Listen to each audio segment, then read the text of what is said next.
Buenos días muchachos, vamos a empezar con el repaso del módulo 1 que es funciones y límites para la materia de cálculo diferencial del TEC Milenio. Lo primero que tenemos que determinar si con lo que estamos trabajando es con una función o no, y tenemos que revisarlo checando que para cada x solamente exista un valor de y. Esta sí es una función, pero en este caso vemos que cuando x vale 4, y tiene dos valores. Esto ya no lo podemos considerar función. Recuerden la regla de la línea vertical. Si esta línea vertical toca dos puntos, entonces ya no lo vamos a considerar como una función. Las funciones las podemos representar de cuatro formas básicas. Verbalmente, simplemente explicar la realidad. Algebraicamente, ya tenemos que considerar una regla de correspondencia. Numéricamente, tomamos varios valores para x y revisamos qué valor le corresponden en la y. ¿Cómo? Sustituyéndolos. A esto recuerden que también le llamamos tabulación. Y visualmente por medio de una representación gráfica.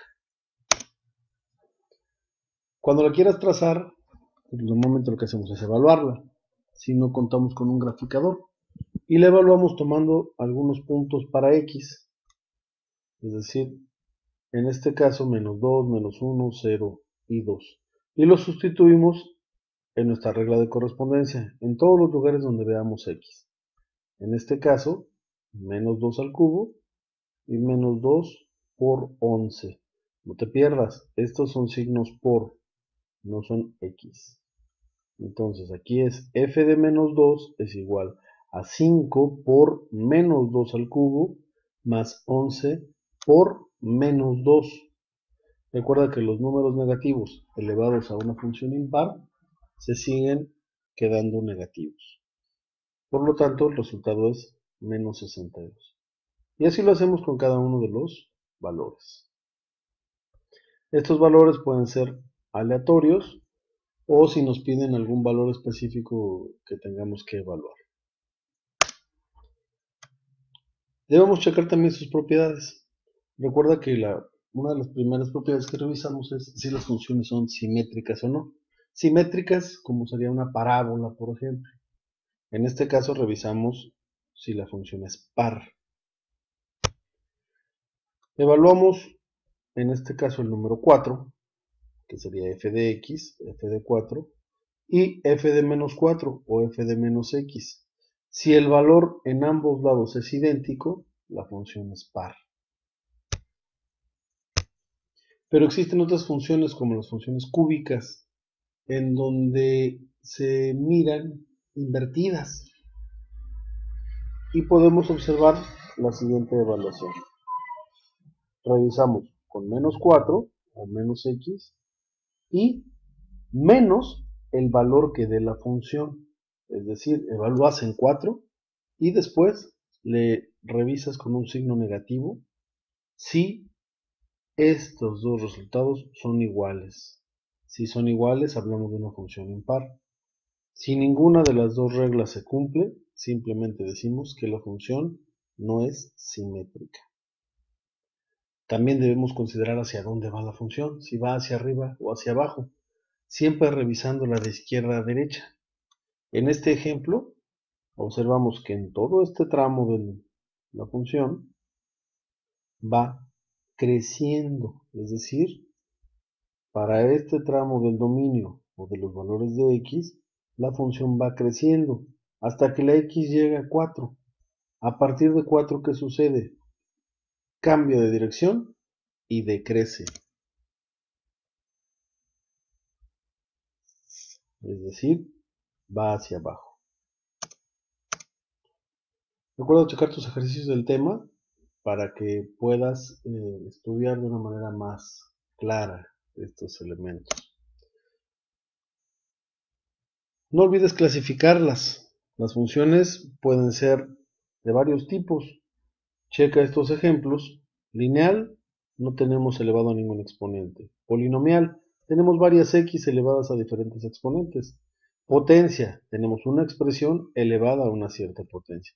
Raíz, su nombre es obvio. Trigonométricas van a involucrar seno, coseno, tangente, cotangente, secante o cosecante. Las logarítmicas, que pueden ser de esta forma, o con logaritmos naturales, y las exponenciales, en donde tenemos a la x como exponente. Después que logramos determinar qué tipo de función es, debemos determinar su dominio y su rango.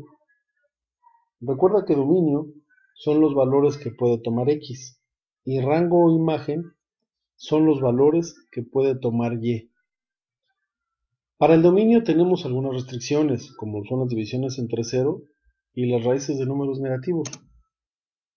Si tomamos en consideración esta regla de correspondencia, inmediatamente salta un valor, que es el 2, porque 2 menos 2 implicaría una división entre 0. Por lo tanto, el valor de 2 en mi dominio no lo puedo utilizar. Algo similar sucede cuando tengo una raíz par que puede ser cuadrática, cuarta, sexta. En este tipo de raíces no puedo tener dentro de la raíz valores negativos. ¿Por qué? Porque el resultado sería un imaginario que no está dentro de nuestros temas. Entonces, ¿quién es el valor que aquí me da la clave? Es este 21. Si yo sustituyo el 21 en x, el menos 21 en x, sería menos 21 más 21, 0. Raíz de 0, 0. Hasta ahí sí puedo. Pero cualquier valor menor a menos 21, como puede ser menos 22, menos 23, menos 24, menos 21.00000001, hacen que este resultado interno sea negativo. Por lo tanto, no puedo utilizarlo. Entonces, mi dominio iría desde el menos 21 hasta todos los números positivos que yo pueda utilizar. Es decir, de menos 21 hacia infinito. En el caso del rango o imagen, necesitamos revisar algunas consideraciones especiales. En ocasiones no hay restricciones, por ejemplo, como las funciones que no tienen divisiones o que simplemente son polinomiales pero que no implican una raíz, no implican una división. En estas normalmente no hay restricciones y podremos tomar valores desde menos infinito hasta infinito. O hay casos, por ejemplo, cuando tenemos un elemento elevado al cuadrado, pues siempre va a ser positivo. O igual, como lo comentábamos hace un rato, raíces pares me van a dar resultados como mínimo 0 o todos los positivos. Revisa tus ejercicios para que puedas estar teniendo más claros estos puntos. El tema de los límites. El tema de los límites nos presenta dos pasos básicos. Lo primero es evaluar la función en el valor, es decir, nuestro f de a. Por ejemplo, si nuestro valor aquí es cuando el límite tiende a 4, vamos a observar que en el divisor queda 4 menos 4, 0. Por lo tanto, no puedo calcular directamente el límite. Es cuando entonces yo utilizo mis límites por la izquierda y por la derecha. Si yo tomo por la izquierda un valor muy cercano al 4, estaría sustituyendo en las x el 3.999999. Con este 3.9999 yo voy a checar que el valor se acerca mucho a 8, sustituyendo. Si sustituyo después un valor que se acerca al 4 por la derecha, voy a tener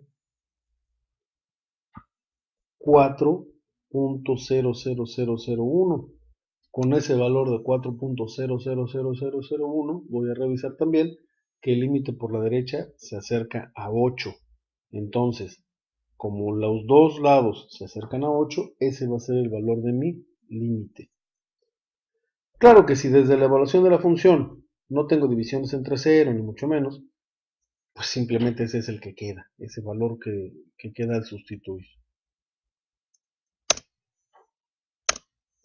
Cuando hablamos de continuidad, es un proceso muy similar al de límites. Lo primero es evaluar la función. Una vez que yo evalúo la función, determino si esta es continua o no es continua. Aquí ya lo habíamos platicado. No va a ser en continuo en qué valor. Claro, en 4, porque 4 menos 4 implica 0. Es útil evaluar el límite por la izquierda y por la derecha. ¿Para qué? Para revisar si esta discontinuidad puede ser evitable, o es una discontinuidad de salto, o es una asíntota. Igual, tenemos forzosamente para continuidad que checar que el valor en el punto que me están dando exista. Es decir, aquí no existe, por lo tanto no es continuo. Pero si yo quitara el denominador y me quedara nada más con x cuadrado menos 16, no tendría ningún problema. Mi función sería perfectamente continua. Revisa tus ejercicios. Si de todos modos tienes dudas, el lunes tendremos una asesoría a las 3 de la tarde. Recuerda que tu examen es el martes. Ponte a estudiar y listo. Estoy para servirte.